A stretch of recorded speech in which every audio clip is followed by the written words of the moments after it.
পুলিশের একটি verified Facebook page থেকে একটি বিজ্ঞপ্তি দেওয়া হয়েছে 9 তারিখ, আজ রোববার। অর্থাৎ আমি যখন ভিডিওটি করছি আজকে রোববার, একটি বিজ্ঞপ্তি পুলিশের ভেরিফাইড ফেসবুক থেকে দেওয়া হয়।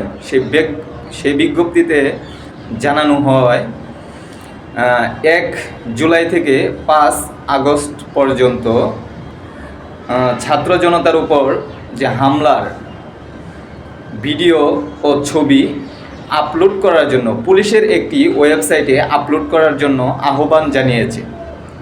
পুলিশের একটি ওয়েবসাইটে জুলাই আগস্টের হামলার ভিডিও ছবি আপলোড করার জন্য আহ্বান জানিয়েছে। এখন কথা হচ্ছে, আসলে আমার ব্যক্তিগতভাবে কেন জানি মনে হচ্ছে এটা কোনো ষড়যন্ত্রের কোনো কিনা। আসলে যদি লীগের কোনো এখানে ইন্ধন আছে কিনা, বা এটা তারা কেন আসলে নিল এই পদক্ষেপটা, আমার আসলে জানা নাই। যদি ভালোর জন্য হয়ে থাকে ভালো, আলহামদুলিল্লাহ, কোনো সমস্যা নাই।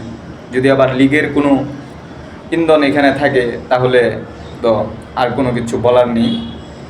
যাই হোক, একটু চিন্তা ভাবনা করেই সবাই কাজ